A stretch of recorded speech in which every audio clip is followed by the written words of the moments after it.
Alberta. Play Alberta is offering odds boosts on every Oilers game all season long. And for a limited time only, our listeners can score a $50 free bet when they deposit $50 using code GYB50. That's how Alberta wins.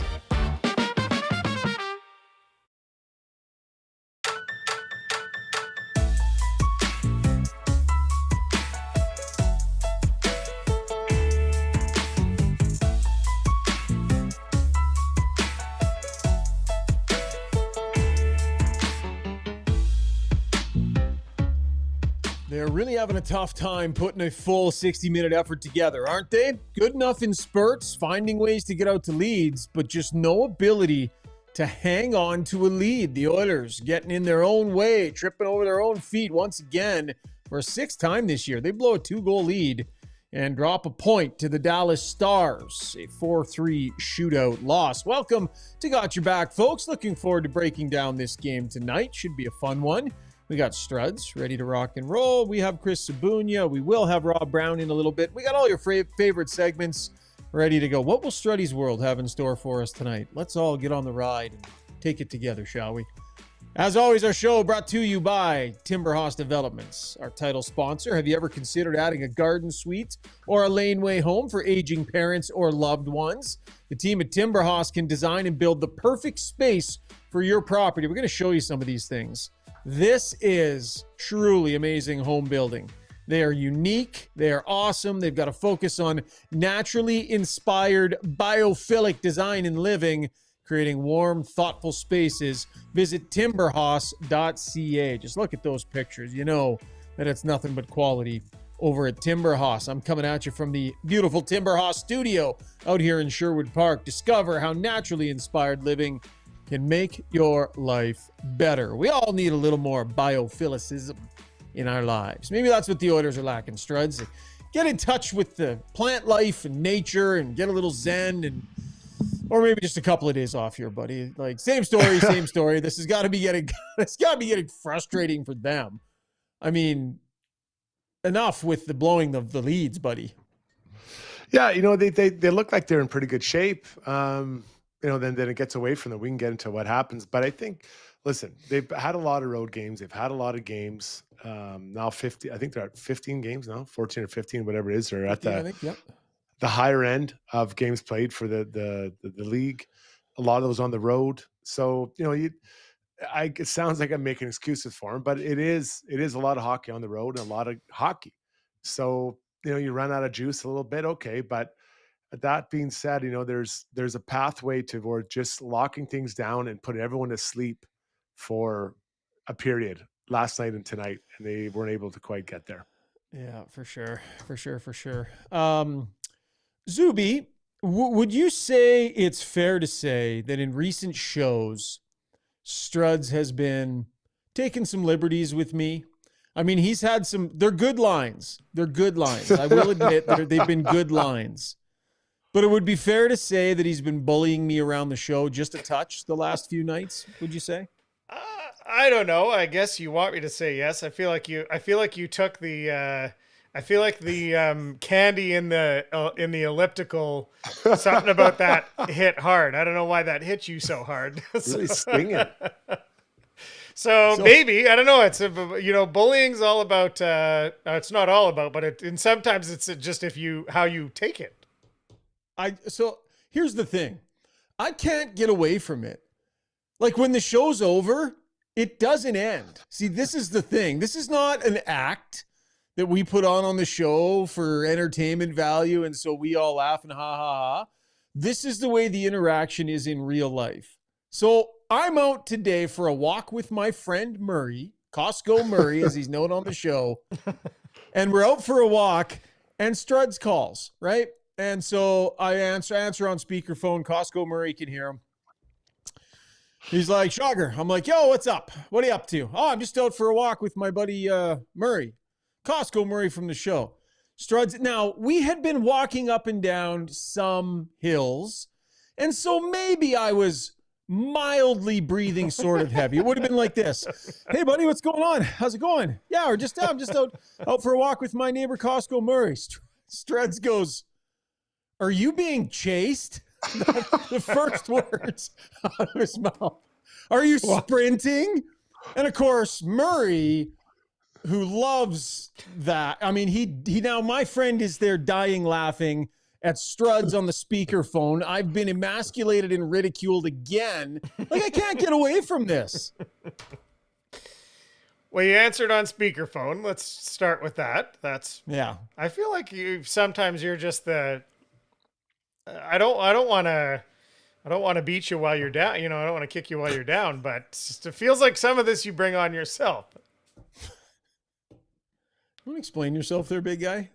No, I was very worried about you and what was going on. Like, I thought maybe you're being chased by a dog or something, you know, in Short Park. And then I've been in a lot of Short Park. I think I've seen most of the areas. Where are the hills? You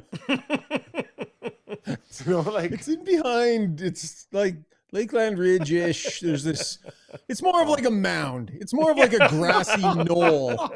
It's more of a grassy knoll that we walked along. mound. But there was No, a lot of that's up great. and down. The grass was longer, so I was having to high step a little bit. fair point.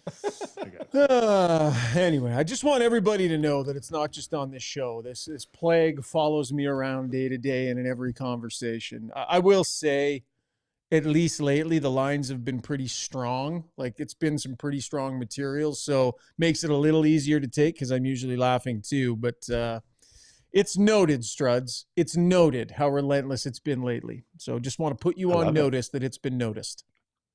I'll be ready. I'll be ready to retaliate. Yeah. Well, the problem is I'm Costanza. I thought about a great comeback, like as Marie and I were getting back from our walk. I was going to text it to you. Damn it. Call me back. Anyway, enough of that. Let's get to breaking down another Oiler blown lead, shall we? Yeehaw. Brought to you by the Canadian Brew House. During every Oiler game day at the Canadian Brew House, enter at any Edmonton and area location, and it'll give you a chance to win Oiler home game tickets. Plus, enjoy $1 off Molson Canadian and Coors Light tankards. Edmonton-born, Canadian-operated, 48 locations across Canada. At a certain point, he even said, "Do you need me to come pick you guys up?" Which a good addition. Yes, sir. Okay, Struddy. So I don't know. Let's start at 2-0. Why don't we start at 2-0? Because the Oilers got off to a decent road start. You get out to a 2-0 lead on a pretty good team, and some things have gone right. So it's not that they're coming out of the gate and playing poorly, right? They're playing well enough to get themselves into good positions. But then 2-0 hits, and that's when the comeback starts. And then McDavid even increased the lead to 3-1, and you could see the relief on his face. That 3-1 goal, you could tell how pumped he was to reestablish that 2-goal lead. Like, no, we are putting a stop to this comeback. It is not happening again. And then it happened again, Struds. It did. Okay, so they're up 2-0, and I'm thinking, okay, they're playing pretty well. They gave up quite a few chances to Dallas. Like, I don't know, you have access to those numbers. I'm guessing they were outchanced pretty well overall by Dallas Stars. But Skinner was making some saves, and luck or saves, whatever you want to talk about. They had the lead. Then they get a penalty, get on the penalty kill, and it's going all right.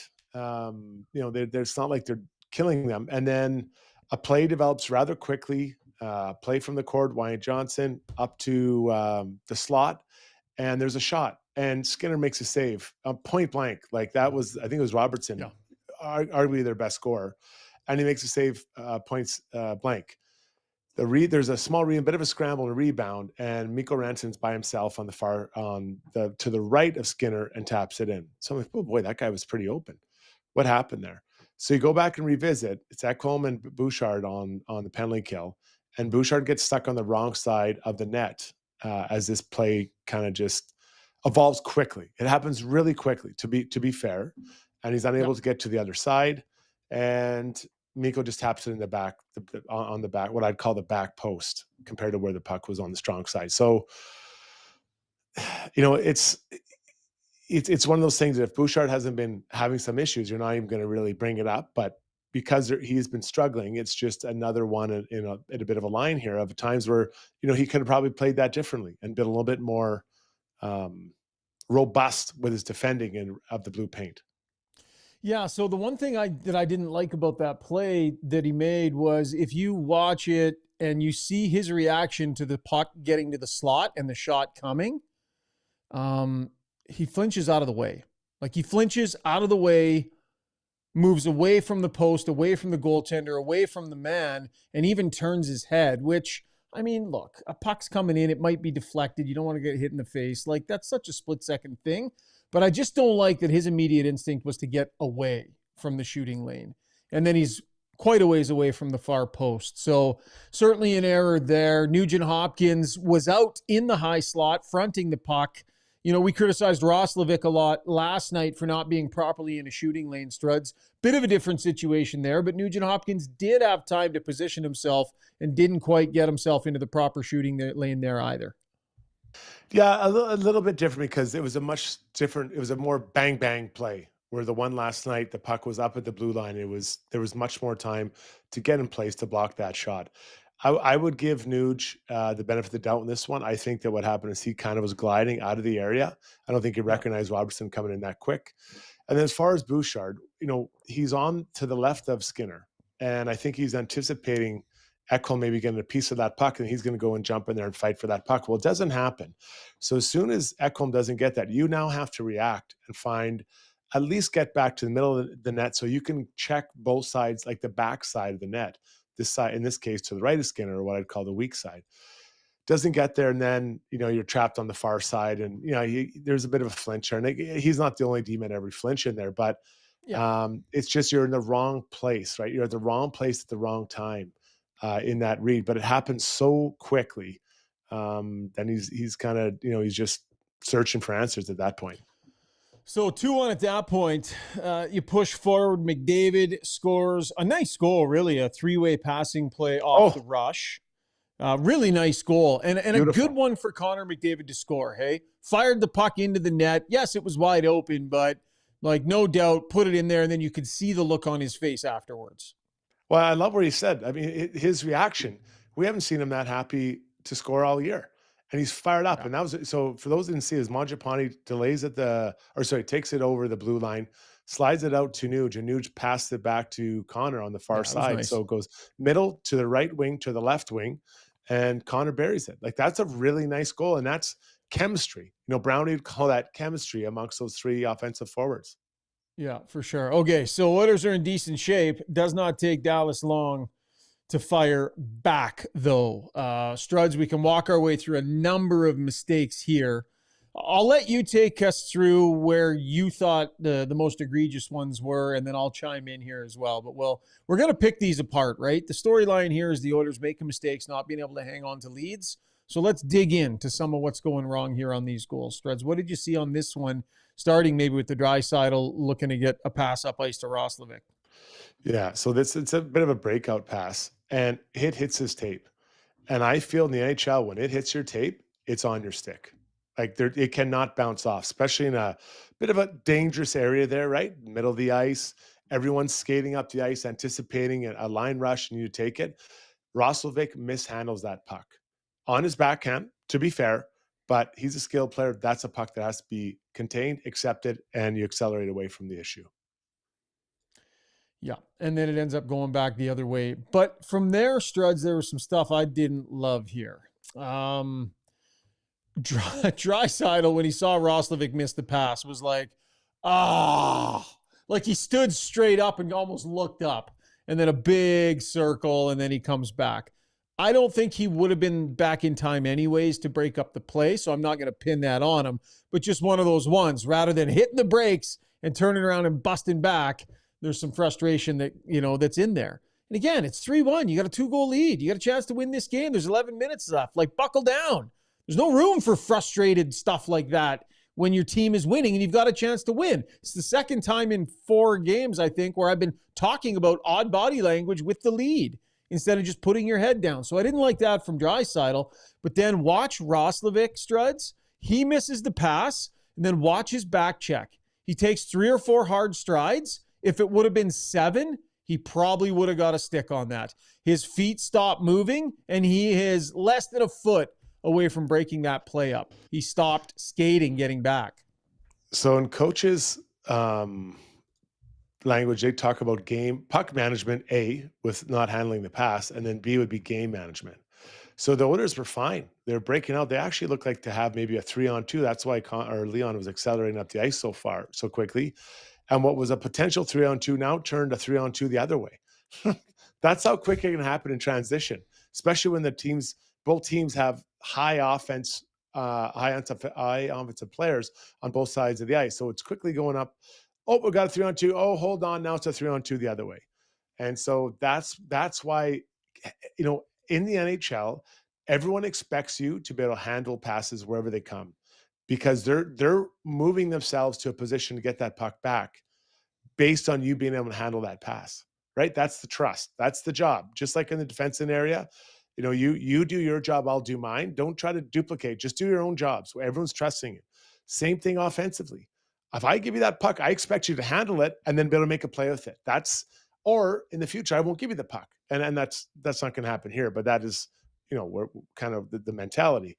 So Leon's accelerating up the ice, expecting to get a chance to go on the offensive. It's not there. 3-on-2 the other way, bang. And yeah, Jack probably could have caught him, in that moment. And because the pass that came across, Struds, the pass that came across went into the guy's skates.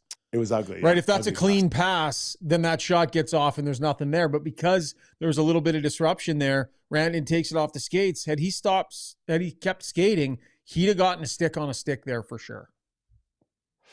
Yeah, I'd agree. Yeah, he gets it there and he's got some heat. Oh, I think you muted yourself. Oh, sorry. At least he can make it harder, right? At least it can be more, it can be a harder situation rather than basically he and the goalie in from the slot. Yeah, and you got to be motivated to clean up your own mistakes. And he knows after he bangs his stick on the board and he's mad, but you're motivated to clean up your own mistakes. You missed the pass, turn around, bust your ass back, like Bouchard. I'll give Bouchard credit. Just another egregious giveaway early in that game, but he killed himself to get back. It was a great back check, cleaned up his own mistake, didn't end up in a great scoring chance. Good on you. That's the bare minimum that you have to do when you're the one that's made the mistake. And I don't think Rishaug did a good enough job cleaning up after himself there. On that goal, can I just ask you quickly about Nurse's decision-making? So obviously it's a quick transition. Darnell Nurse reading the situations, crossing over left to right. But there are very clearly two guys that are a threat. Nurse plays it like there's only one. I don't think he's looking at Rishaug thinking he must have him. Does he not need to play that a little bit safer? Very aggressive in flaring to the middle of the ice and leaving Rantanen open instead. Maybe he didn't see Rantanen there, but he was coming up. Rantanen's to his left as he's coming up to the blue line. I'm not going to get on Nurse here. It's really tough in that moment. It's such a quick bang play. You're skating up the ice thinking that you're going to go up in the offensive, and then it's right back at you. Maybe, from where I'm sitting now, yes, stick it in the middle, maybe getting your stick there, but keeping ideally put your stick on the player driving the net and then keep your body in the Rantanen lane would probably have been the play. And that's, with watching this 10 times. But in the moment, it's a quick bang. It's like, you think you're out. No, now it's coming back at you 3-on-2. Is someone coming back? No, I can't think that quick. Cause that's like, what is that? 3 seconds of real time. He's got to make a decision. I think you might be being a little bit easy on him. Like we're pretty insistent on Bouchard being able to make these split-second decisions and on him when he doesn't. But I feel like Nurse had time, Struds. The play's coming at him. He's skating forward. Rantanen is 7 feet to his left. Like the screenshot I'm looking at right there, there's no chance he doesn't know that he's there. And he crosses over, takes aggressive strides towards the puck carrier. Feet are turned towards the puck carrier. At no point did he pivot backwards and start to play this like I'm going to hedge my bets here a little bit because there's a multiple threat. I think he had time to make that read, to be honest with you. Okay. Well, generally speaking, you want to just protect the middle of the ice. And the fact that he ends up actually on the outside of Jason Robertson. Yeah. So it's not ideal, but just protecting the middle. Again, stick on Robertson, body in the lane of Rantanen would be the way ideally to play that. All right, so now she's a 3-2 game, and the Oilers are probably like, boy, it's happening again, right? And the 3-3 goal, even strength, Struds, tell me your thoughts on that one and the core error there. Honestly, it's bad luck. That one, there's a shot taken off, deflects off of Nurse's foot, creates a really weird rebound. Sorry, not ricochet off behind the net, and it goes right to Heiskanen. Now, Heiskanen accelerates past, I believe it's Nugent Hopkins, and he's one of the best skaters in the league. I don't know that many other D-men could make that. There's a few, but not all of them. I think Nuge was surprised by the speed of Heiskanen, or actually surprised he even jumped up in there. So, but it is a really bad luck bounce off the back wall. I agree that it's a bad luck bounce off the back wall, but I also think Nugent Hopkins, like if you watch him, he shoulder checks a little early, right? So as soon as he gets to the blue line, he shoulder check left. Wallman is pointing at Heiskanen. Wallman actually points at Heiskanen, and I think he's talking to Nuge. Look out. And Nugent Hopkins gets caught puck watching. He didn't shoulder check again. He's puck watching. He's gliding. And I think if he just shoulder checks again, like it's 2-on-2, the danger area is behind him. He shoulder checked once, didn't shoulder check against, and got exposed. I agree it's a bad bounce, but to me, that's Nugent Hopkins not being careful enough in the high slot there. He needs to know what threats are coming at him, doesn't he? I suppose, yeah. I mean, coming up from behind, though, I mean, a D-man coming up that far behind it would be surprising in some ways. But there's no doubt if you're, it is his guy, and you have to lock horns with that guy and slow him down. Yeah, protecting a 1-goal lead with 7 minutes left. You got to make sure in that situation, I think. And yeah, tough bounce off the end boards. Zuby, in any of these goals that we're discussing, are we skipping over anything from Skinner, or did you get a good look at them tonight, Zuby? Like, what were your thoughts? I'm rewatching them as we're talking now. I thought Skinner was good. I do think though it's a interesting contrast on the third goal, the one we're talking about right now. Very similar goal last night, right? And I just thought, even though it was still a goal, if you put Pickard and Skinner sort of side by side, Skinner's just got there's one little more twist before he gets that the left skate up to push over. It's even the same way, pushing right from left to right. And I just thought, it's a very technical thing, but I feel like there's just like one little body twist still before he gets in. So I felt like he was a tiny bit slower making that push over. But that's also a deflected puck, so he's expecting a shot. He didn't make a save. It was different. Pickard made a save on the shot coming across. So it's a little bit different, but I thought that was an interesting little technical bit there. All right, there you go. So now it's a tie game. And, overtime was overtime. I was kind of marveling, Struds, at the amount of talent on the ice all at once. There was pretty cool. Like Miro Heiskanen out there defending Connor McDavid in overtime. That was pretty something. That was something to watch. I enjoyed that. Heiskanen and Lindell, both of them. Yeah, it was good. It was a good overtime. Some chances both directions, and it is what it is. You go and you end up losing it in a shootout. From there, it's kind of a crapshoot anyways. What a move by Leon Draisaitl, by the way. Yeah, and you go to the shootout, and I mean, Jason Robertson's deadly. Did you hear what they said? He's 53%. Like that's or 56%. That's insanity. Yeah, and he made that look. I saw a tweet from Frank Saravalli tonight. Oh, I just had it.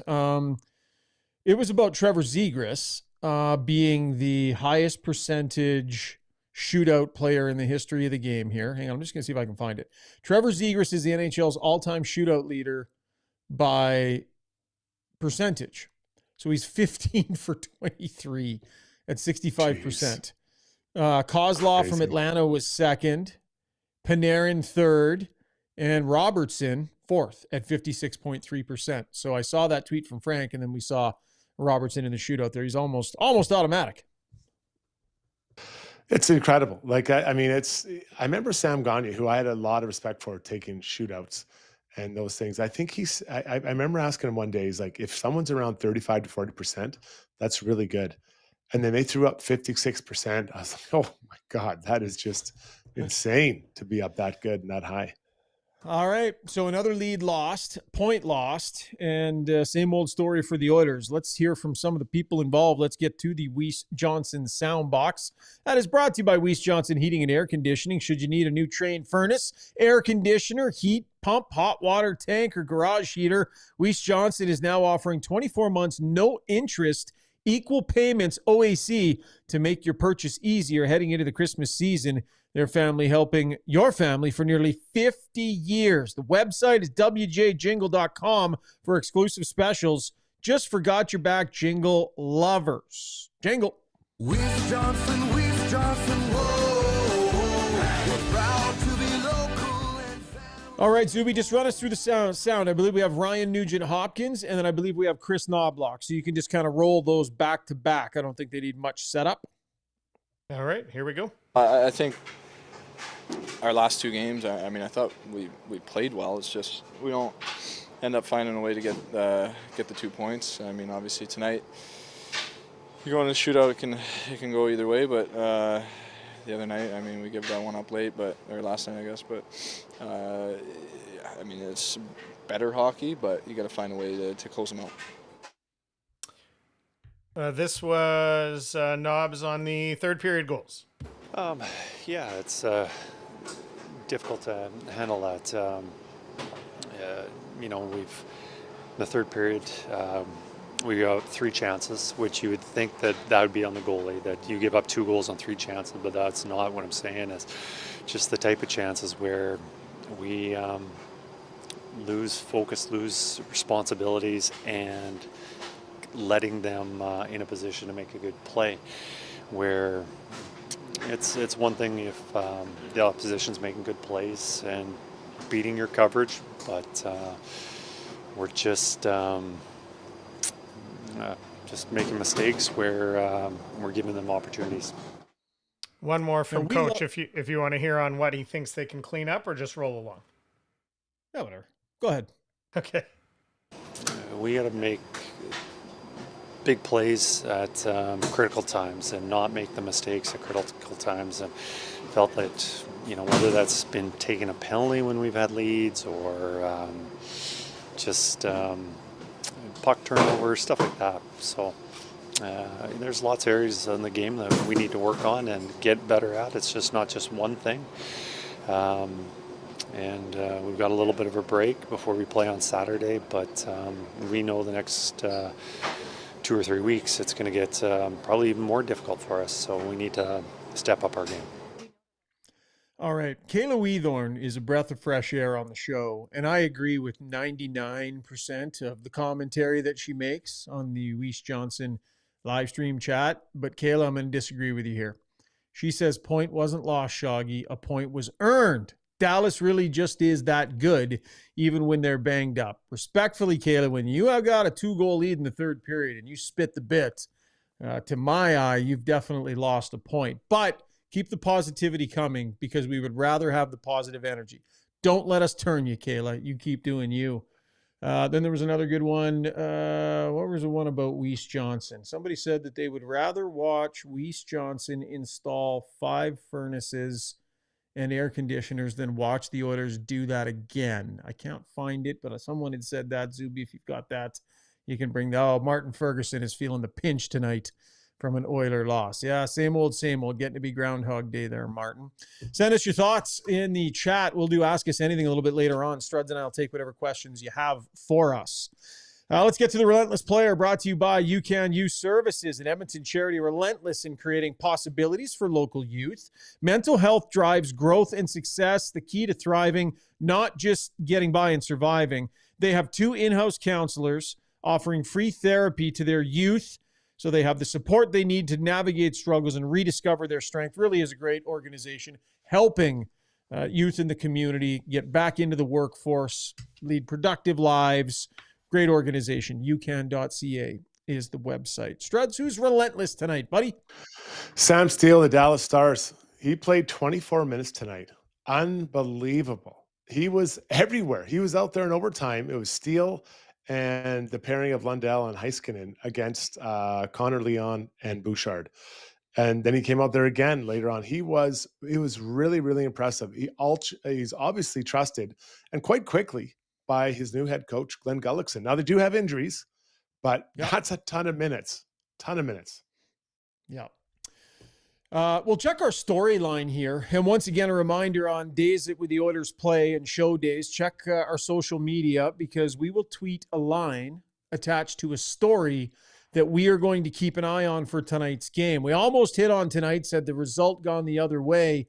And Zuby, we were focused on a bounce back performance from McDavid, who quite rare, he doesn't have a shot on net. And that was the case in the last game. So what was our line tonight? It was close. Yeah, we had tonight was the this isn't going to happen for us. Oh no, wait, it is going to happen. Oh no, it didn't happen. Yeah, that was that was how things went tonight. We had the Oilers to win, and we had Connor McDavid with 3 or more shots, which he did eventually get.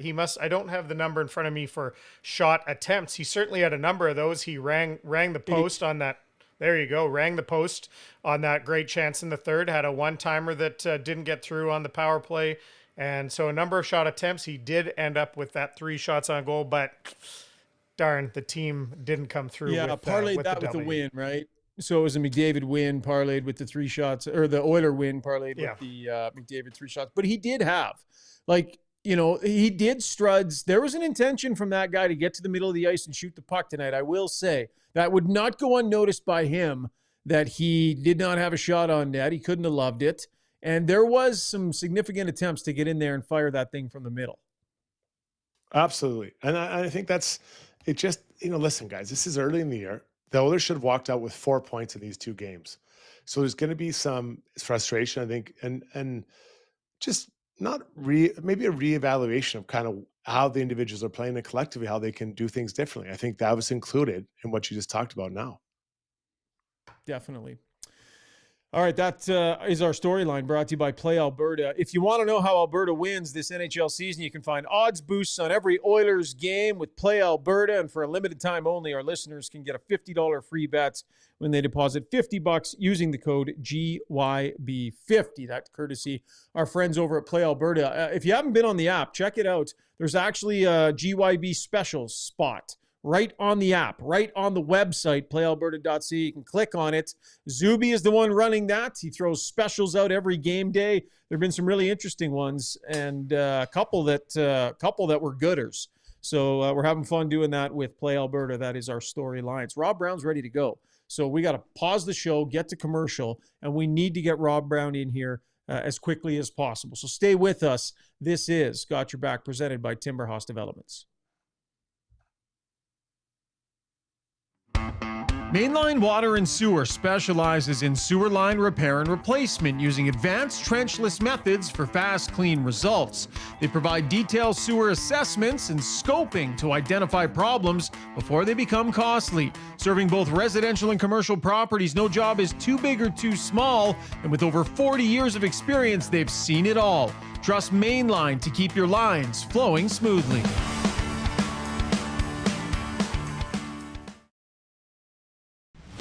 For over 60 years, Belvedere Golf and Country Club has delivered a high-quality membership experience to Edmonton and area. And now it's even better. Drainage and irrigation improvements in 2024 have taken course conditions to a new level. This commitment to long-term sustainability means exceptional playing conditions all season long. Belvedere's tee sheet availability is unmatched, so join now and experience golf the way it was meant to be played, on your schedule. Visit BelvedereGCC.com today.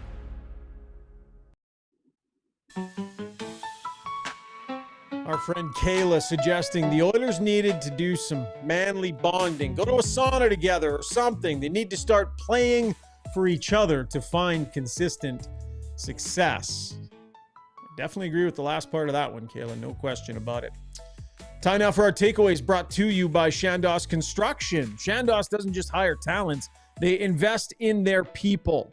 100% employee-owned company, so when their people grow, the whole company grows right along with it. It's a great team effort. If you're ready to build something that matters, apply now. Chandos.com/apply. That's CHANDOS.com/apply. Ooh, we got a fancied up Hello. picture of Rob Brown. Wow, Zuby. And you've got the poppy going again. Where'd Yeah, this we got come a- from, Zoobs? Well, that's actually the photo he sent me to do the new Brownie Points intro. And then I gussied up the background a little bit there to You did. really make it pop. Is You he in don't a know bowling this, alley? Brownie. What's that, Stress? Is he in a bowling alley? Looks like he's in a Maybe. bowling alley right now. You don't know this, Brownie, but you're I kind of wouldn't- barrel I wouldn't have been distorted. in a bowling alley. Your nose looks like it's about 3 feet across right now. It's cartoonish because it's all barrel distorted. It reminds me of that picture of Strud sitting in the booth with his head looking like something out of Roblox. Like it's a bit of an It's illusion not like happening in that, front Brownie. of us. I wouldn't do you like that. It looks nice. It does. Okay, Brownie. Somebody in the chat was saying, I bet Brownie's going to be frustrated because the same thing is happening over and over and over again. Struds and I just went through it, but do need to get your take on an inability to hang on to leads, and it's plaguing this group and costing them points, and they're having trouble getting out of their own way, buddy. Yeah, I mean, it's self-inflicted wounds.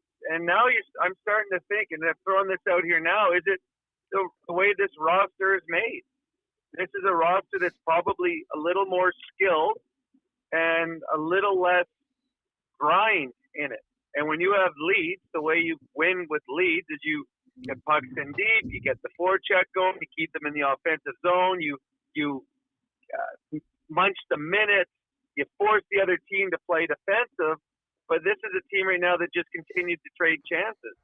So it's just the way this roster is made that it's going to be harder for them, especially without Janmark in the lineup and maybe Kapanen. It's going to be harder for them to hold on to leads because they're always going to give up chances as the game moves on. It was, and again, at first I'm looking, well, maybe it's their bottom six, but in the third period, it was the McDavid line and the Draisaitl line that gave up the two odd man breaks that turned into 2 goals against that eventually cost them a point in the standings. Yeah, that's an interesting angle. I hadn't really occurred to me to think that way. And I like it. I mean, I guess the thing that challenges you when you look at the Dallas Stars, they're missing 3 of their for sure top 9 forwards in Duchesne, Rupe Hintz, and Jamie Benn. And yeah, Dallas had the one big line who did get going eventually. But you should be able to hold on to a lead against a team that has essentially really one line that's kind of barking and scoring, Brownie. And they're starting goalie out. Yeah, you should. Yeah. You should be able to. But what I'm saying is the Oilers, they don't grind teams down. So they kept giving chances up to these players. They didn't, like the Dallas Stars did not have to play in their zone for 30, 40, 45 seconds. When the Oilers are at their best, and we saw that in the last few years in the playoffs, they would get the puck in the zone, and they would have you in there for 35, 40 seconds, and the team would get out, they dump it out, they change, and the Oilers would come with their next shift and do it over and over and over again. Well, tonight, the Oilers just kept trading chances. They go for a line rush. Oh, they didn't score. Well, here comes Dallas on a line rush. They go for another. But there was never a grinding out shift. In the third period, I don't remember a shift where the Oilers had the puck in the Dallas Star end for an extended period of time. They're just not built that way right now. Their fourth line is skilled, but they don't play them anyways. Their third line, still waiting for an identity to that line. I like what Savoy has done. At times, Henrique has shown things, but that line doesn't grind you down. And we've seen the first 2 lines, both times it was line rushes that eventually turned around and came back against them. So to me, it's just they don't play a grind kind of game. When you got a 2-goal lead in the third period, your whole job is to grind the other team down and give up nothing. You don't need scoring chances yourself, but you can't be giving them up the other way. And on their 2 goals, Rantanen, one of the top 7 players in the world, breakaway by himself. Heiskanen, one of the top 3 defensemen in the world, by himself, wide open net. Those things can't happen, and that was against the Oilers' 2 best lines. So attention to detail, sense of urgency, bearing down, keeping things simple. There's a certain way to play with a lead. And the Oilers have proven themselves to be a team, their core group, the players you're talking about. They've shown that they know how to do this, Brownie. So I guess, I don't know. Is it makeup? Is it I mean, these are important players that know how to play with the lead that are on the ice while these goals are being scored. So I don't know what it is. If it's just sort of continued doldrums, carrying over from October, they're never great to start the year. Like, these guys know better than this stuff. Well, and Struds will be able to tell you this, and it's simple. Playing defensive hockey is hard work. It's hard work. It's much easier to play offensive, give up a chance, take a chance. But if you want to, the detailed part of the game is hard work. Getting pucks in deep, taking a hit to make a play, being hard on the back check, being back pressure, getting in shooting lanes. That's hard work. And sometimes it's easier not to be as detailed. And I think right now the Oilers just aren't as detailed. And that's just, they're not making the conscious effort in their mind to make all the right plays defensively, which we know they can, because when the Oilers are at their best, the reason they're at their best is they are a very, very good defensive team, but they just aren't right now. Too many minutes, Struds, for the big guys. Like, back-to-backs here. Look at these minutes. And I know it was overtime. Yeah. So you can carve maybe 2.5, whatever they were on there in overtime, but they're just piling the minutes up, man. Well, I mean, I brought that up, I don't know, maybe a week or 10 days ago, and just the idea of just pulling it back a little bit. And, it'd be interesting to ask Chris Knobloch, is he feeling that he has to play these guys to create offense, which may be true. That may be, something they have to do. But you also have to get through, you got to get through these road trips. You got to get through October to get to November, into all the way through March and April. So I guess my question would be, when Hyman comes back, do those numbers come down a bit? Maybe. I'm not sure. Brownie, what do you think? But I'm not sure why they would. Maybe Hyman can help score a bit more. Well, yeah, they probably will. But here's a question for you guys. Right now, you are trying to find out what kind of team you have. I think that there are more questions this year because there's a lot of new players.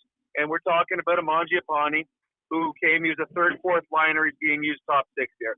Then you got Howard, you got Savoy, you got Tomashik, you got Phil, you got Frederick in a third line role. You've got all of these players that are really new to you. What are they as players? Well, what can they be as players? And here's the question: how do you find out what they are unless you play them in situations and they show you what they're capable of doing? The fourth line tonight, they played 6 minutes. Can Howard play in this league, or do you have to go get someone at the deadline? Well, we don't know because he's not playing. Is Noah Philp the answer to your fourth line centerman? Well, honestly, we don't know. He's either in the press box or he gets 30 seconds in the third period. You can't find out what you have in your bottom six if they're sitting on the bench for the entire third period. You have to be able to evaluate these players, and the only way you can evaluate these players is by playing them in situations that matter. It doesn't matter if it's 5-1 and then you play them. Who cares? You don't find out about that player. You find out about a player, what they're capable of in important minutes. So to me, they're missing an opportunity to see what they need in the deadline in March because they're not finding out what these players can do right now. Fair stuff.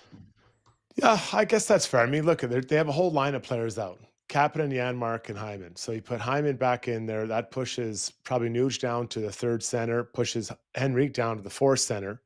And things change pretty dramatically, right? Kapanen, where does he slide in? Janmark, where does he slide? I mean, and those are the type of players you're talking about, Brownie. They have been through extended playoff runs, and they know what it looks like to sometimes you got to have a shift that nothing happens, right? And, it's not always sexy. You just go out there and you just kill 45 seconds of the last 12 minutes or whatever it is. And then the next guy goes out there and he kills it, right? And the next guy kills it after that. Like, it's not, you don't always have to do something every shift. Sometimes just doing a shift is enough. Yeah, agreed. What did we think of Regula in his return tonight, Struds?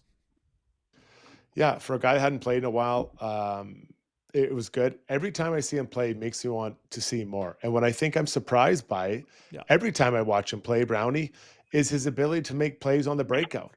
Because he's not super fast, but he does. If you watch him play, he is shoulder checking all the time on the way back to puck. So when he gets there, he knows exactly what he wants to do. I'm not saying that's unique to him, but for a youngish defenseman with not a lot of NHL games under his belt, it sure serves him well. I agree. And there was a shift, I think it was in the third period, where he went back and he had pressure on him, and he found a guy up through the middle. And it was a tape-to-tape pass. I'm like, wow, that is a really nice play under pressure. It was funny.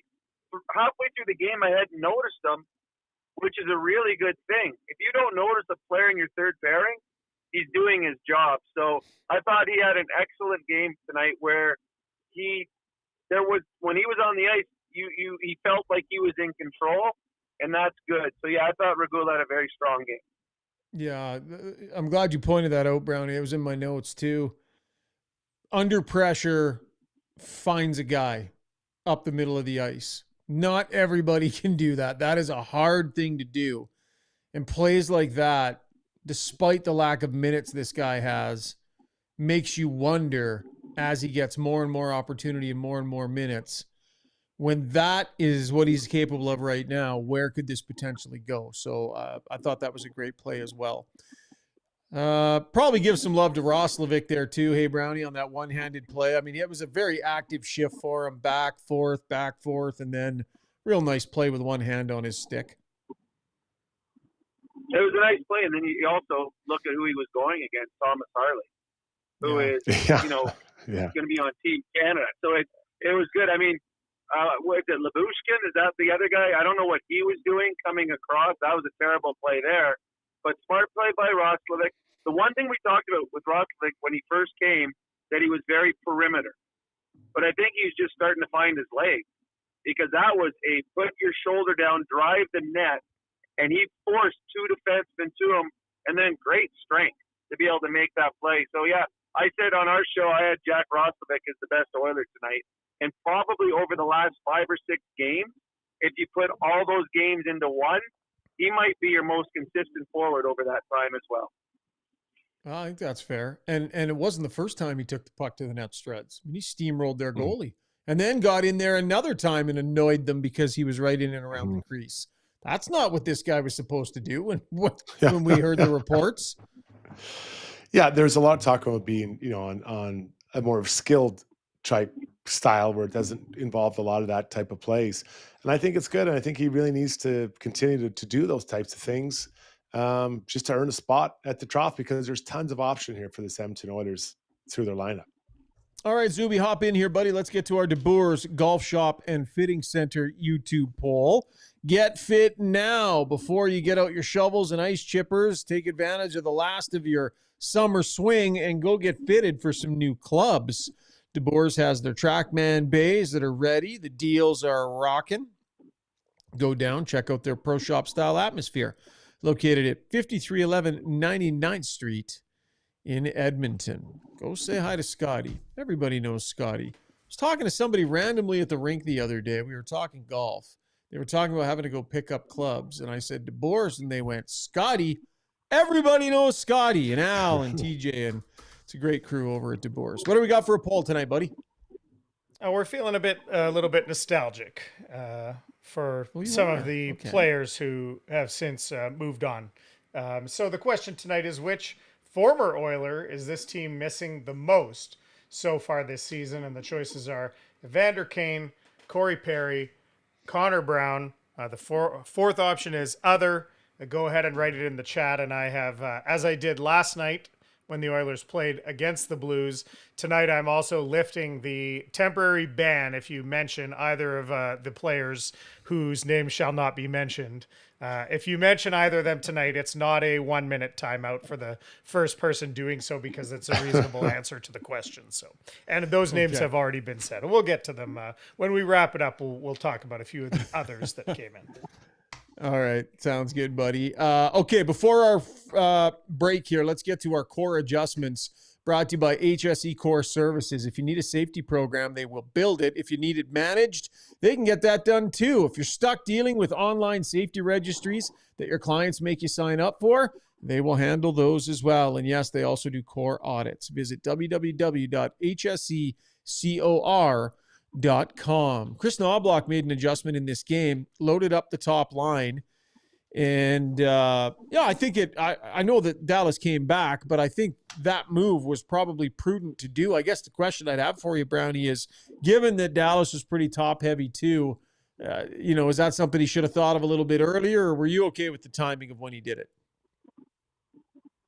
I was fine with it, and they had to do it because they were getting eaten up.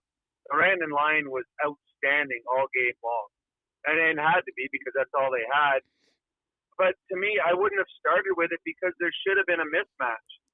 Whoever Rantanen was going against, if he was going against McDavid, then the Leon line should have had a huge advantage because of the players that Dallas was missing.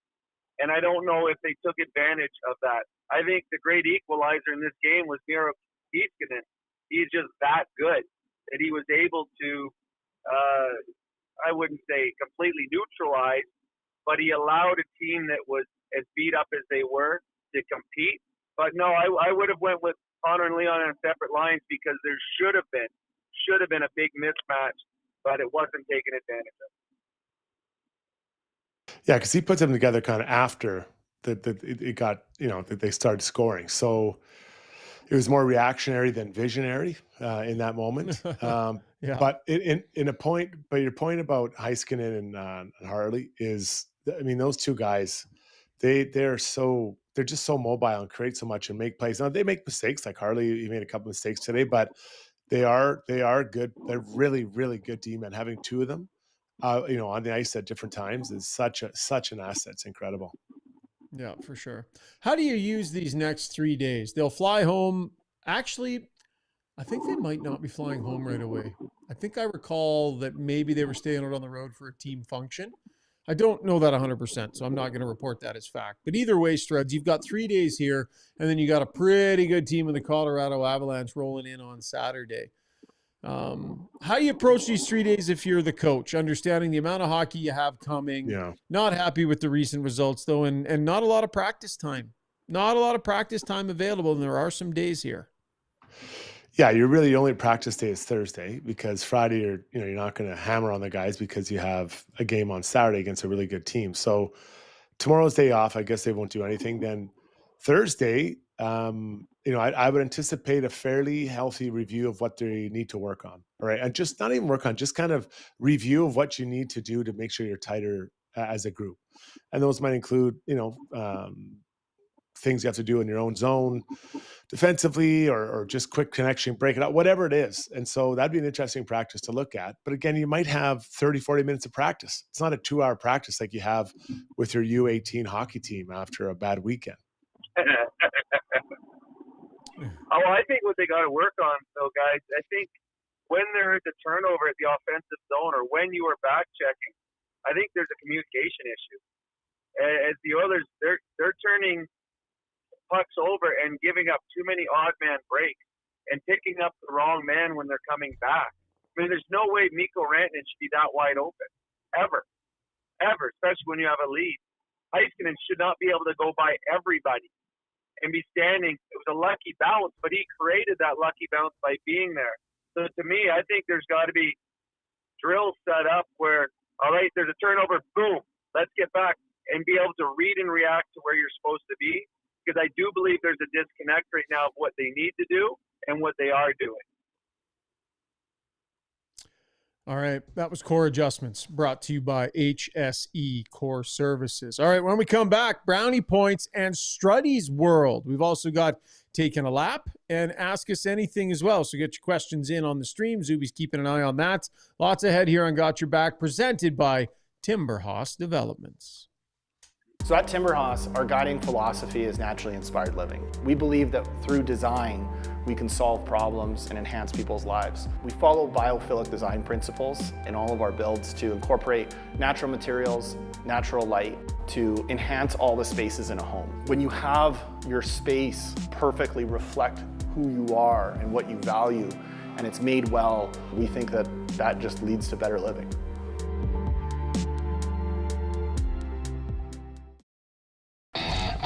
Riverside Motorsports is your ultimate multi-brand dealer. With a massive lineup of motorcycles, ATVs, side-by-sides, snow bikes, e-bikes, and snowmobiles, all under one roof. With Alberta's best selection, a huge parts and accessories inventory, and a fully certified service department, Riverside has everything you need to ride. Family owned and serving Edmonton for over 55 years. See what they have to offer in-store just off St. Albert Trail or online at riversidemotorsports.com.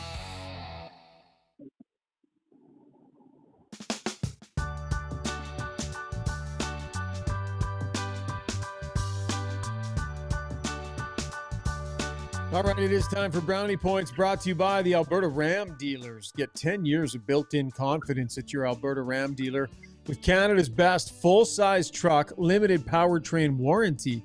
Every new 2026 Ram truck comes with a, get this, 10-year, 160,000-kilometer warranty. See your Ram dealer today. Rob? All right, well, let's start with 10 brownie points to the Oilers superstar Leon Draisaitl, who scored his 10th of the year from an angle that probably only he can score from. Coaches teach players to take away the most dangerous player while short-handed. Leon should not be dangerous when both of his feet are below the goal line, but he is, and he scored.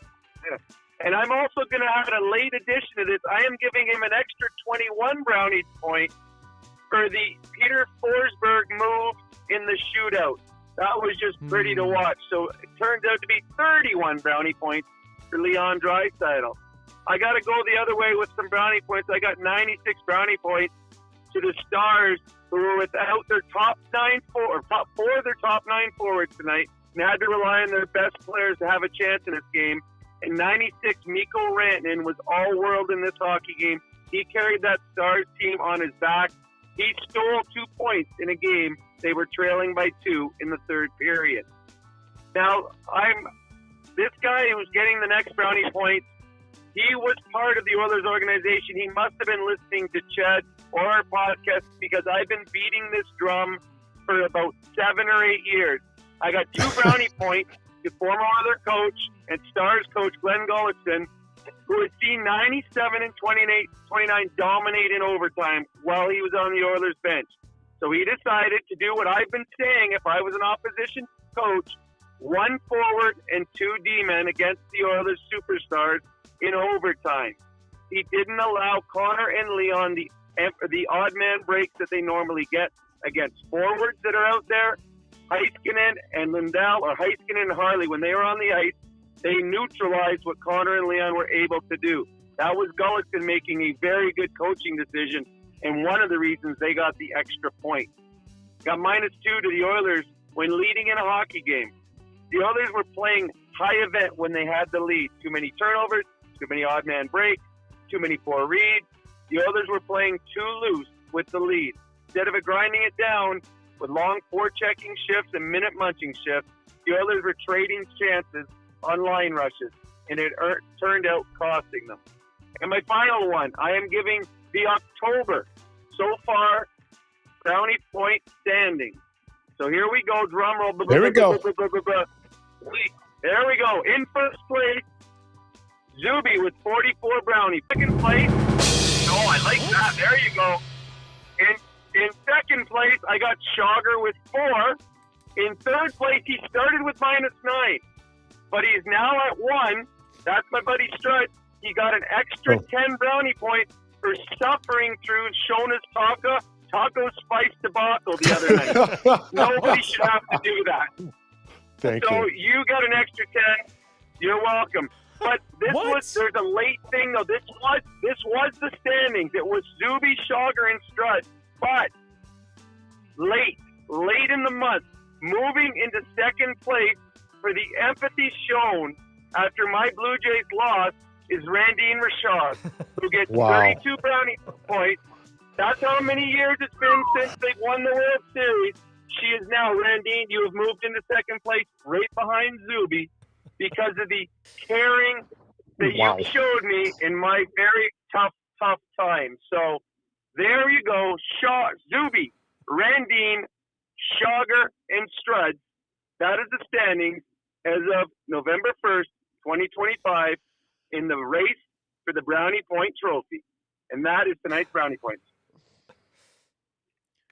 I feel like you go out of your way to look for reasons to give Struds brownie points. And I feel like you What? look for reasons not to give me brownie points or even at times to take them away. And now you're giving them to my wife.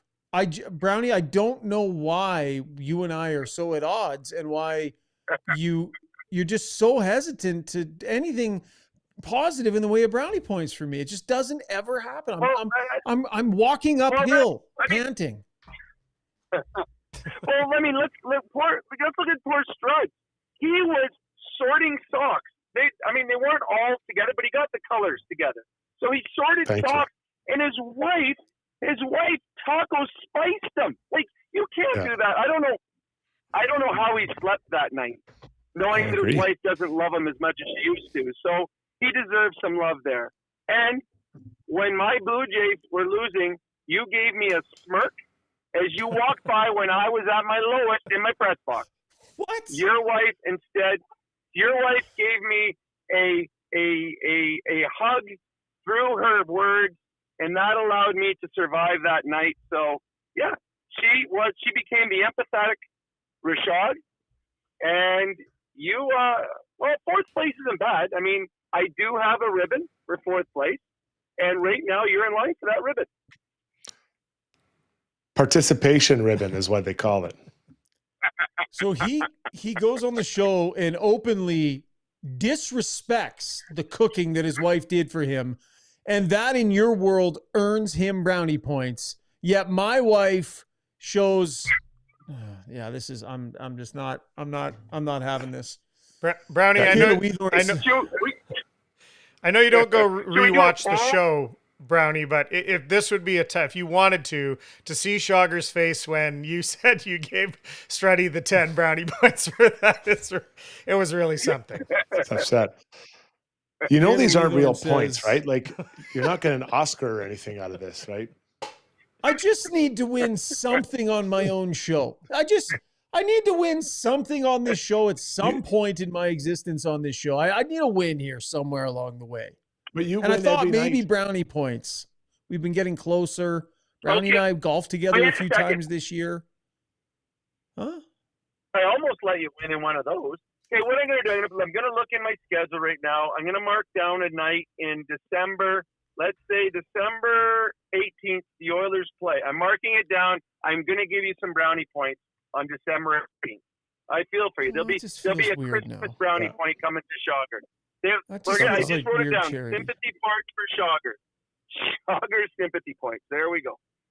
Kayla Weethorn says, just pretend you don't want the points, Schauger. Reverse psychology. That's the problem, Kayla. I want the points, and they know I want the points. Time for Struddy's World. It is Struddy's World. I'm apparently just living in it. Struddy's show, too. When you make a mistake, heads should roll. It's not right. And I'm here. Someone has to put their foot down. Now that I say it out loud, it does sound a little crazy. God, I look good.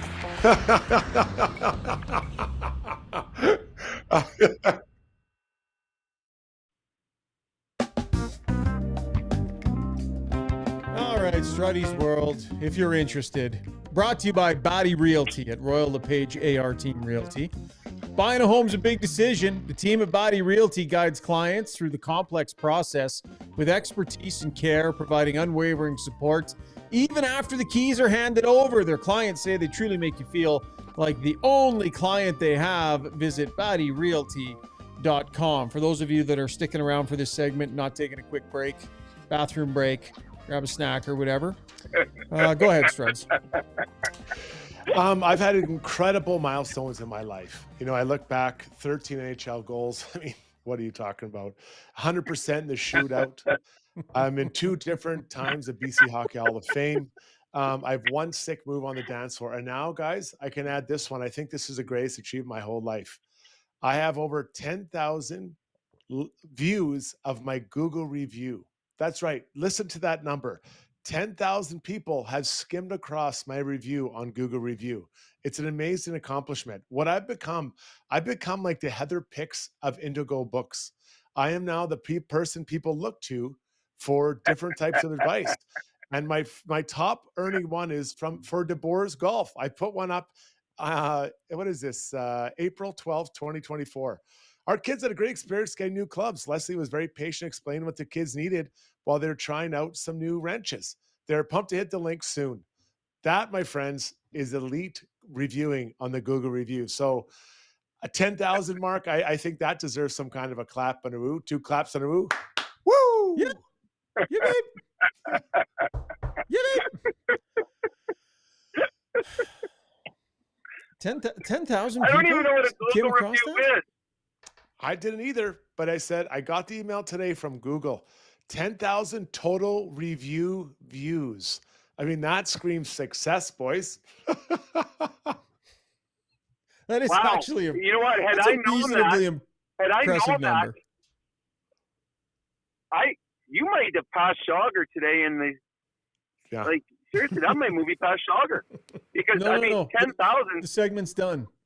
Is it Segment's too done. late? You can't Is give it more too brownie late? points until next show. Well, October Chris- is closed anyway. Yeah. Give it to me on Yeah. December 18th. Hey. Well, I'm sure DeBoers appreciates it, Struds. They do take great Yeah. care of their people. So by all means, leave them a review. By the way, head on to iTunes. Why don't you go on to iTunes and leave us a review, Struds, on our own show? And then we'll see how that does. Because if you're Well- this great reviewer, give us a little Well, love. guys, I'm the Heather Picks. I'm going to do that. I will do that, and I'll put 10,000 people will take a look at it. Does anyone else on the show know who Heather Picks is? What are we talking about here? I do. Heather, she's the one at the bookstore. You go in there, she'll say Heather's Picks, and Indigo. she has books that you should read. I just want to be clear. Heather's Picks, she doesn't do it for audiobooks. She only does it for paper, right?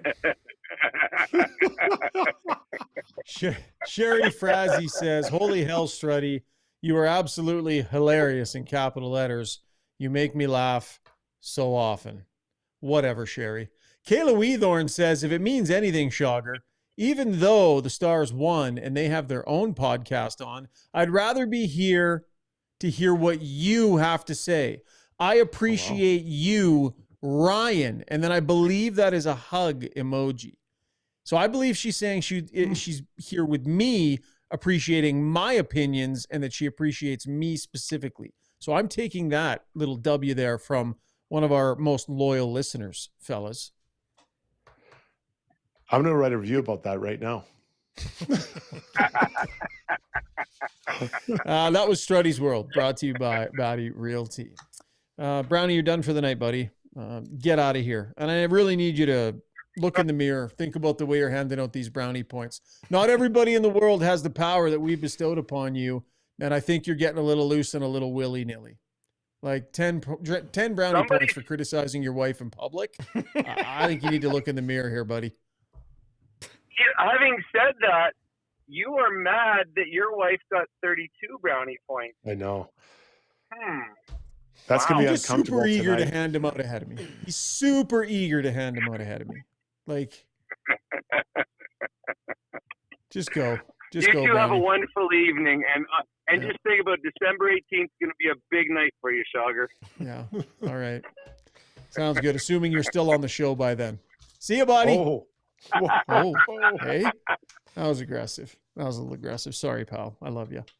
When we come back, Struds and I are going to take a lap around the league, and we'll get to Ask Us Anything as well. Jan Mark says, "Don't worry, Schauger. The constant disappointment we all see on your face every show makes everyone happy." Oh, man. Go to break, Zuby.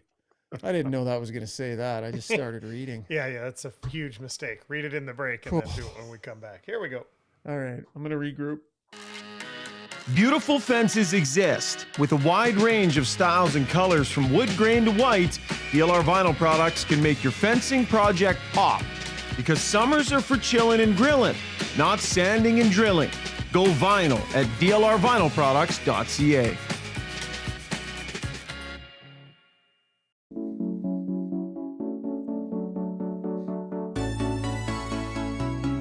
I'm going to skip this whole next segment of the show and just play this theme over and over and over again. Regroup, evaluate some things.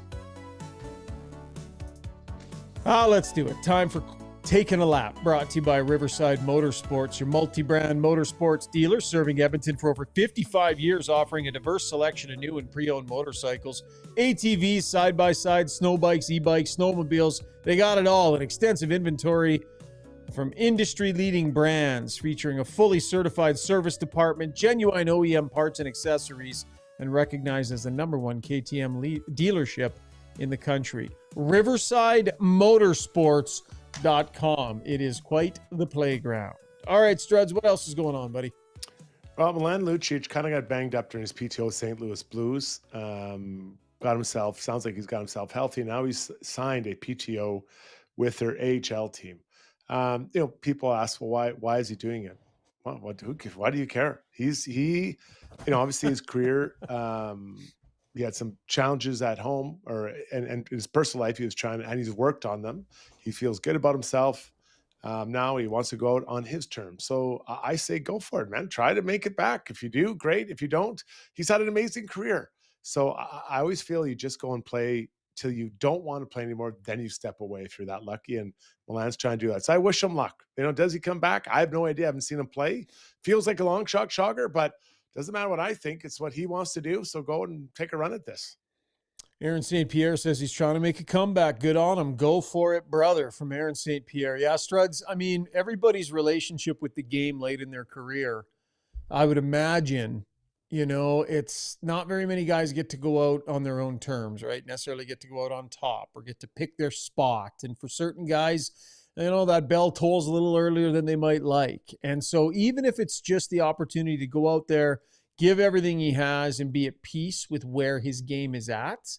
And if that means more NHL time for him, fantastic. If it means him understanding it wasn't in the cards, but I would guess what you don't want to retire with is a question in your head. Did I have more and not try? For some guys, I would think that might be hard for them. Good to know. 100%. And you just go, no regrets. If he wants to keep trying, he's not hurting anybody. Go there, give it a shot. See what I'm last year, the Oilers, I got invited on a PTO to the Vancouver Canucks. And I knew I don't want to do that. And I knew I was done then. Now, I did go and play in Sweden for a year, but that's a different level of, intensity and all that. But I was like, I don't want to do it because I don't even think I have a chance of making the team, but I don't want to do it. And it felt good that it was my choice, no one else's. So Milan's doing the same thing. I honestly and truly hope he does make it back, but that's up to him. And we'll see what happens. Do you think he'll roll through the minors looking for those scraps? Like, do you think he views his pathway back as, I know the game is different, but is that going to be a way that he thinks he needs to get back into it, is to just be dropping the gloves whenever he can and earning his way back that way? That's a hard way back. I think that everyone in the NHL will understand how tough he is. I think they'll be wanting to see how he moves, how his conditioning is, all that kind of stuff. So I would suggest to him not to fight, maybe once and just annihilate someone, but everyone knows he can fight. But can he do all those things I just outlined at this age after missing some time playing the game? That's the question. All right. Yeah. Vancouver Canucks, they brought over Rangers first rounder from a few years ago, Krasov, and it hasn't worked out. He was in the AHL, hasn't been able to make it. Hasn't worked out the way that he has hoped. So they have agreed to put the termination on this contract. And that'll mean he'll probably, I'm guessing, return to the KHL. Really a very low risk for I'm guessing, both the team and the player, because there was always a deal to be had back in the KHL. So he will be, I'm guessing we'll be heading back to the KHL in short order here, if not already. 1 goal, 1 assist in 16 games with the Canucks in 22-23. Hasn't played over the past couple of seasons after being acquired from the Rangers via trade. Sometimes second organizations, second opportunities hit, and guys kind of find it, and they wake up and they find their place. Doesn't always work, and that's what we're seeing here with them. That was Taking a Lap, brought to you by Riverside Motorsports. All right, Zoobs, why don't you hop in here, my man, and let's wrap up that poll. You had a bit of a nostalgic look at some faces that have come and gone in the past. Are we doing a scoreboard? Do you want to do that? Yeah, I'll wrap the poll, then we'll do a scoreboard. Let's do the poll first. Absolutely. Just let me find it. Sorry, here. threw you off there. Oh, you know what? I added it to here. Yes, there it is. Okay. The poll question tonight was, Buddy? hello, which former Oiler is this team missing the most so far this season? Corey Perry running away with this one, 59% of the vote. Connor Brown, 18%. Evander Kane, 17%. And only 6% saying other. So we did have some write-in votes for the Holloways and the Brobergs. And someone said McLeod as well. And I want to shout out Yoshi, 3783. He said Warren Fogle. That was his choice. And also it's his birthday. So we want to say happy birthday to Yoshi on the stream. And thanks for coming in with your other write-in vote of Warren Fogle. And someone put up some, I actually might have lost it, stat line for Warren Fogle so far this year, including hits and stuff. It looks like he's been pretty active. So maybe a guy that would have fit in nicely while they're going through this time of getting some guys back from injury, especially. Yeah. All right. That was a good poll question tonight. That was brought to you by DeBoer's Golf Shop and Fitting Center. Struddy, a few other games around the National Hockey League tonight. Let's get to some of the results. That'll be brought to you by the Bridge Sports Therapy. They offer a comprehensive approach that extends beyond temporary pain relief and focuses on developing long-term strength and resilience. They got clinics in Edmonton, Sherwood Park, Lethbridge, opening soon in St. Albert. Learn more at thebridge.fit. Working on my repetitions to try and beat the golf groin. I've got my, look at this, Struds, right here. Look at this. I've got my printout of exercises that I need to be doing every other day. They got me all set up, and I've actually been doing them, noticing major improvements. So big thanks to the crew down at the Bridge. The golf groin is well on the mend. I love it. So good. That's amazing to do the exercises that from people who know what they're doing. It makes a difference. Absolutely wild outcome. All right, let's get to 10 games tonight. We won't get to them all, but Nikolai Ehlers, can you believe this? His first goal with the Carolina Hurricanes tonight on the power play. They win 3-0 over the Rangers. Yeah, that was a shocker when I saw that come across my desk earlier tonight. The Wild take down the Predators 3-2. You've got Steve Stamkos gets his second goal in that game for the Predators, off to a very slow start there. The Avalanche, whom the Oilers played this Saturday, they defeat the Lightning 3-2. Victor Olofsson gets 2 goals in that game for that. And then the Flyers, Canadians, I don't know why, I always seem to enjoy watching these two guys go at it. Flyers win 5-4 over the Canadians. Of note, Flyers had 42 shots in this game. The Canadians only had 20. Trevor Zegras gets the eventual shootout winner. Again, they win 5-4. And then a bit of a rough one. The Bruins and the Islanders get into it. 4-3. The Bruins win also in a shootout. There was a moment where Zadorov ran over Matthew Schaefer, and there was a lot of, I wouldn't call fisticuffs, but a big brouhaha that ensued after that, and everyone was okay, but they are not letting you even look at Schaefer. If you look at him, it is a battleground Schauger. For sure. By the way, did you see Jackeye and Delorier go tonight? Yeah, I did. Yeah. Good fight. Two big boys going at it. That was a big boy scrap. You know, it's not often you see Jackeye with his hands really full, but he ate some in that fight. Yeah, Delorier's a tough guy. I think Delorier and then the guy in Columbus, Olivier. Olivier. Yeah, Olivier. Mark Olivier. Yeah. I think it's Olivier. To me, I think he might be the best fighter in the league. Is he the toughest? I'm not sure, but I think he's the best. He's definitely up there. 2 tough cats for sure. Yeah. Okay, that was our scoreboard brought to you by the Bridge Sports Therapy and Training. All right, you've been waiting patiently. Lots of great conversation happening on the live stream tonight, which we always appreciate. And our Ask Us Anything segment is brought to you by Mortgages by Maria. If your mortgage renewal is coming up, don't just sign the first thing your bank puts in front of you. With the right strategy, you could save thousands and make sure your money works harder for you, not for the bank. Get smarter options and expert advice at mortgagesbymaria.ca. I had a couple of questions for Maria, a couple of different options we were weighing out, things we were looking at. So nice. You shoot her a text and say, hey, got a few questions. You got some time. She does some work ahead of time. She calls you with nothing but answers, nothing but efficiency and answers. And it's a great service. So highly recommend you give Maria a call at Mortgages by Maria. Zuby, what do we got? Yeah, a couple other people I wanted to get to also that had chimed in other on the poll, which is our friend Sherry Frazee saying definitely missing energy from all three of those former Oilers. And Paulie off the top rope, as he's known to do, we miss Ethan Morrow and Rafi Torres, reckless, dangerous headhunting. So he's going way back to say who he'd like to have back on the team. Okay, where did I want to go first?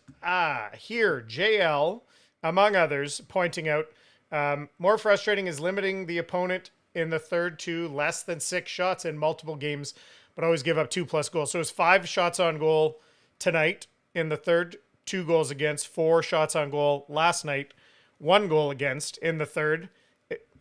What can you take away from that?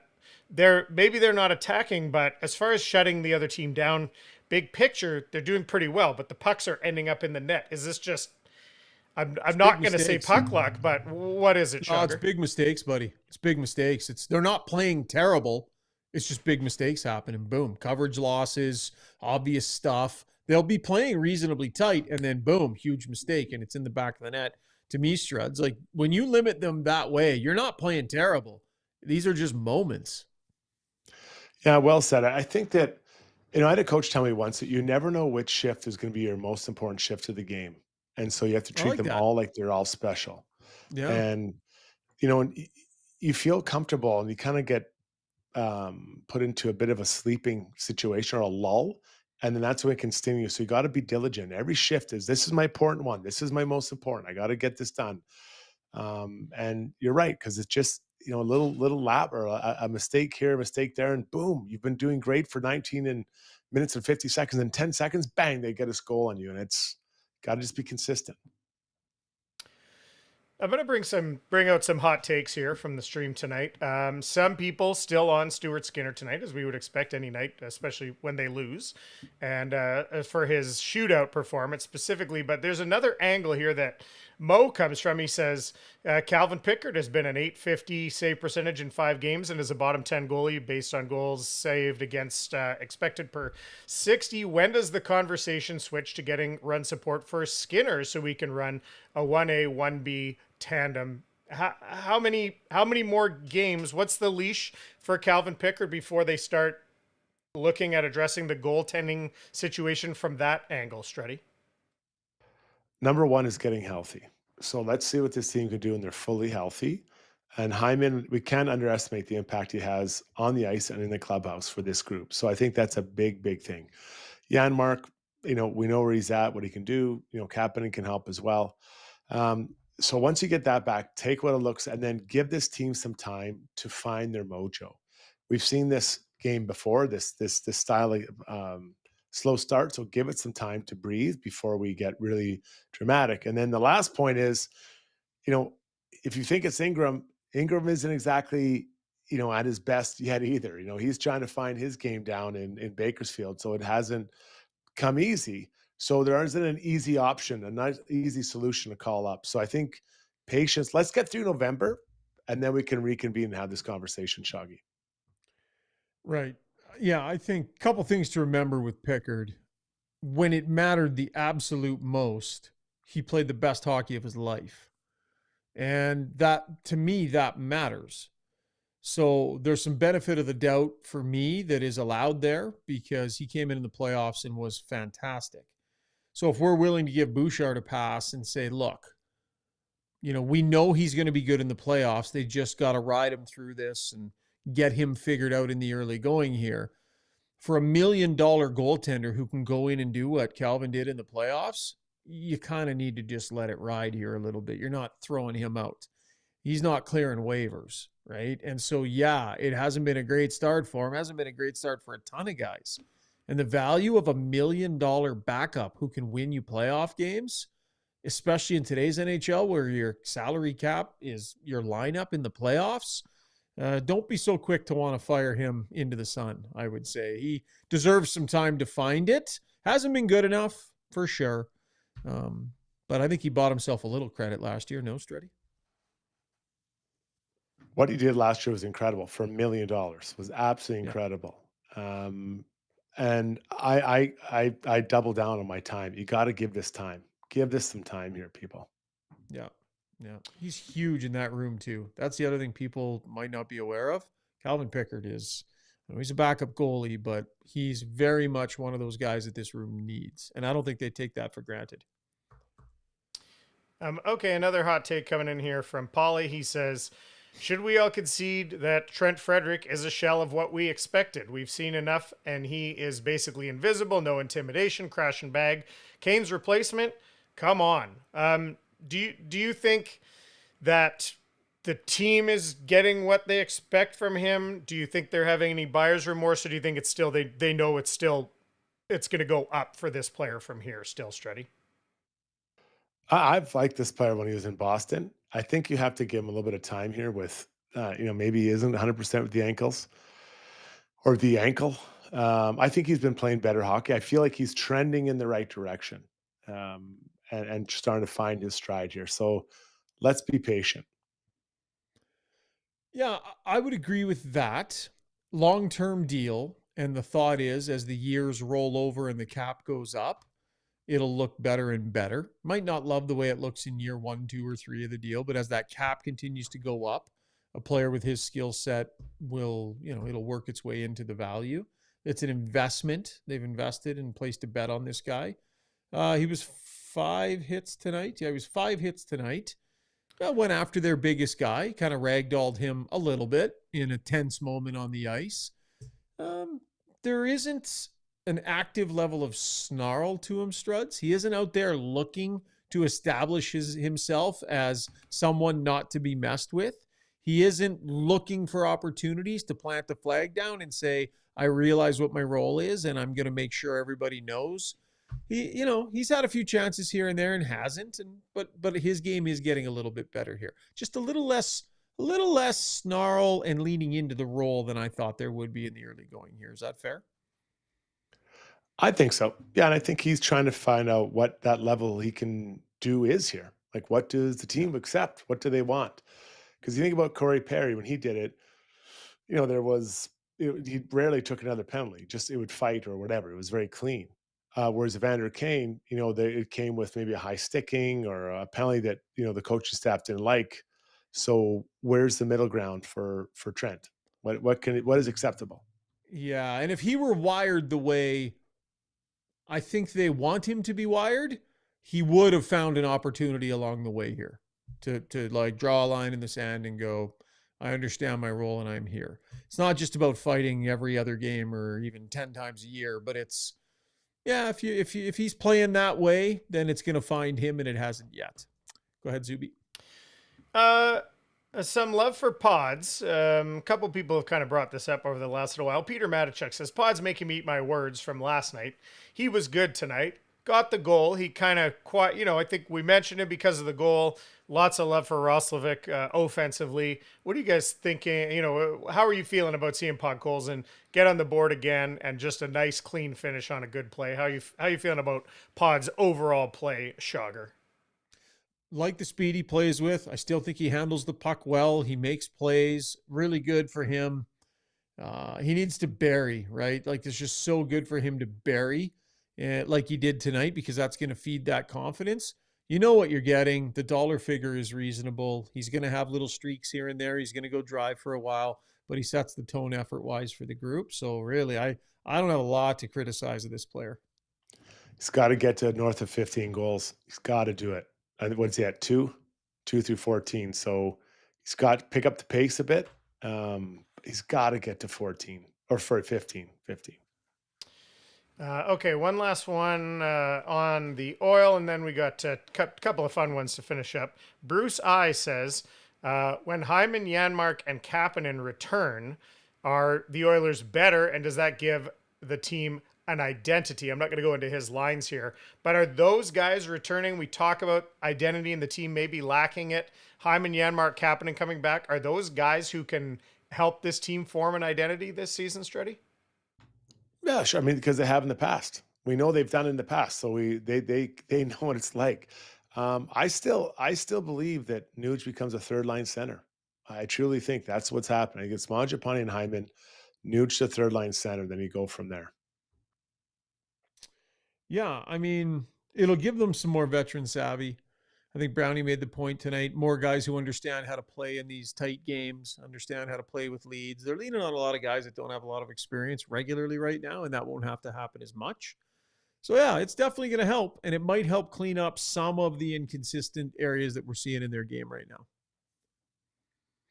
All right. Cyril Strainer, personal trainer, says, do the visiting dressing rooms in the NHL arenas all look like trash? I realize they're not going to be super nice the home teams, but for instance, the one they showed at Dallas looked super ghetto. Maybe you guys just have an opinion of, or you can chime in on a story, because Shogger, obviously you visited many of them. Which arena that you've been in has the worst, maybe going back in time as well, the worst visiting team dressing room? Oh, sorry, go ahead, Shogger. Well, the one I'll say, and Struds, you would know this way better than I do, but before they got the new rink, the one in Detroit, I covered Stanley Cup finals between Pittsburgh and Detroit, and neither visiting dressing room was any good, but I believe it was the Detroit arena, Struds, where it was like Gark out here in the park. You know what I mean? And no offense to Gark, but like, it was bad. You know what? At least I liked about that one. It was big. It was big. You don't want small, and that's Pittsburgh Penguins in their old building. Yes. In fact, so I'm confusing them. It was two. It was two of them that were linked, and you had to spread out in there. And it was so like the D-men are in, goalies are in one, and then the forwards in the other. And so you weren't even in the same room. Same in Carolina. Like that was not built to be, I don't believe, to be NHL dressing room. It was basketball. And so we'd be spread out in there as well. And so when the coach come and talk, they'd have to stand in between the two rooms and talk because we weren't all moving into one room or the other. So, and the Calgary Flames, man, it's bad. Like it may have improved, but it's just bad. It's a bad one. Scotty Nose goes, wow, shots fired at my home rink for men's league. I'm a Sherwood Park guy. Gark is classic. It's been around forever, but I think we would all say the visiting dressing room isn't up to NHL standards. I mean, no offense, Scotty Nose or Gark lovers.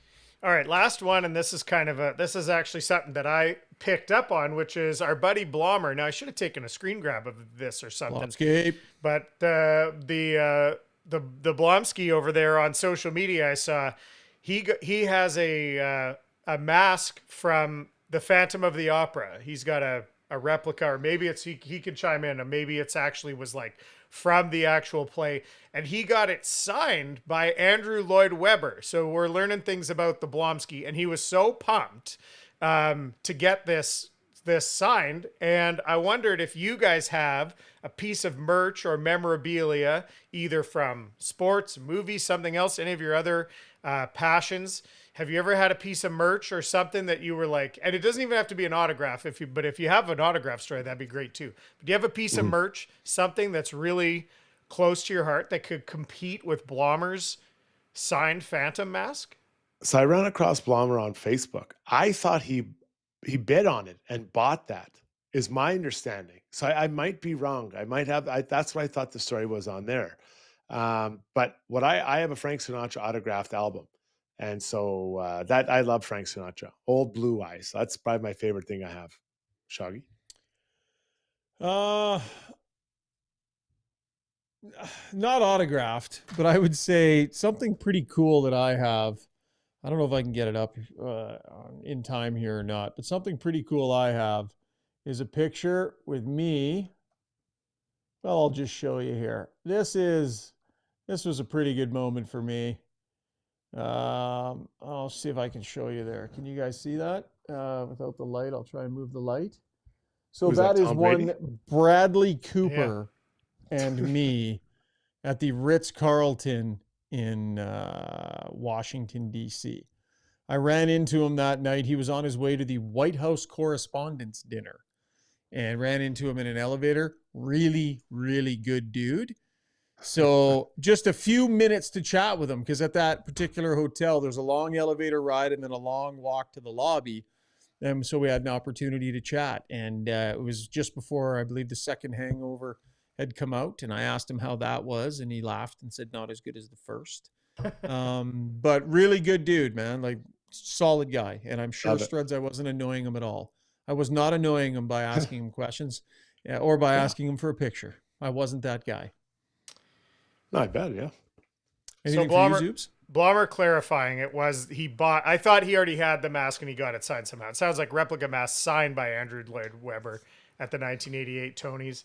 Somebody else came in here and said, "Oh, I got to find it." Oh, Noel Rinsky said he's in the process of getting a signed pair of black Calvin Klein Gaunch from a local celebrity. Wait, you know what's funny is that the Blonsky, I saw that because he put a post, I forget where, I think it was on Facebook. He said he was bidding on this. So I actually went on and tried to find it so I could bid against him. But I couldn't find it. I couldn't find it anywhere. So you don't have to tell me where, Blonsky, but I was coming to try to just I put my name there. Jason Strudwick is bidding against you. Like, it'd be so funny. Alex Kanye has an Action magazine signed by Gordie Howe on the night that Gretzky broke the record. That's pretty cool. That's a gooder. Yeah, I don't. You know what? I'm not a big collector of like stuff like that. But in the vein of what you were going with, Shogger, I'll say that I know that somewhere I have a picture from Graham Neal's wedding, and we were in Regina for the what do you call it? The Banjo Bowl or the Labor Day Classic, and it's me, my brother, and I'm brain farting on the court on Matt Dunnigan wearing a giant foam cowboy hat. So that one's pretty good too. If I got that one signed as well, that'd be a beauty. There you go. All right. That was Ask Us Anything, brought to you by Maria Gallus Mortgage Broker. Let's roll into our play of the day. And our play of the day, as always, is brought to you by Mainline Water and Sewer, your trusted choice for over 40 years, specializing in sewer line replacement, expert water line repair and replacement as well. Slow drains are a sign it's time for attention, and aging lines can cause basements to back up. They've got a trenchless method that is quick, low impact, and is often finished in a day, complete with backflow protection. Visit mainlinewaterandsewer.ca. Zuby, I want to go with retro theme to wrap the show. I need a little pick me up here. It's been a little bit of a bumpy one for me, so I want to finish on a high. Multiple retro themes tonight. Struddy, what do we got for play of the day? If you want. I mean, you can never bring that in too early. We've mentioned this a couple times, but it was so beautiful. The Leon Draisaitl shootout move was so beautiful. And he came in, if you didn't see it, goes to his left, gets to Smith moving out and brings his stick single-handed all the way to the other side. Just taps it around the skate. It was beautiful. I wrote that down right away, and it was an amazing play. Calvin Best says, great show, guys. By the way, it's Kanye, says Alex Kanye. Thank you, Alex, for that. I'll try and remember that. Kanye from now on. What do you think is a bigger degree of difficulty, those threads? The shootout move that he made, or the shot he executed from the below the goal line? Probably the shot. Yeah. That shot was incredible. And they were both amazing. But that shot was incredible, yeah. So maybe some reconsideration there, play of the day? Or are you sticking with your guns? Yeah, that might have been the one, but I mean, I think that will make the highlights more often, that move, rather than the shot. All right. Our play of the day brought to you by Mainline Water and Sewer. Great show. Lots of fun. We know you're not thrilled with the result, Oiler fan, but we're keeping it civil on the show here. Talking our way through it, having lots of fun doing it. Zuby Struds, what do you got on tap for Struddy's World tomorrow, 12 to 1 o'clock on all our platforms and socials? I'll take stock of where things are at. The Edmonton Oilers maybe looking ahead to where they need to go, right? Get specific into individual players. So looking forward to that. 12 to 1. Tune in then, everybody. And we're going to talk about players, NFL players, and if they need to be protected late in games, as there was a pretty severe incident here on Sunday night. All right, looking forward to it. That is Struddy's World, live on YouTube from 12 to 1 tomorrow. It'll be on my X feed as well. Then, of course, you can download that in podcast form as well. Give us a thumbs up if you get a chance. Leave us a review on iTunes if you get a chance. We would love to know how you feel. Like and subscribe. Tell your friends. We're getting great numbers for these shows and having a blast, but always room for more. So drag somebody into the party with you next time and introduce them to the show if they haven't heard of it before. Oilers in action on Saturday. We are going to drop a pod on Thursday night, though, an off-night pod. So maybe a little, I don't know, maybe a little Zuby Wed game. Maybe we'll find something fun to do. We'll be kind of making it up on an off night. So look forward to that. We'll see you then. And don't forget Struddy's World tomorrow. See you, everybody.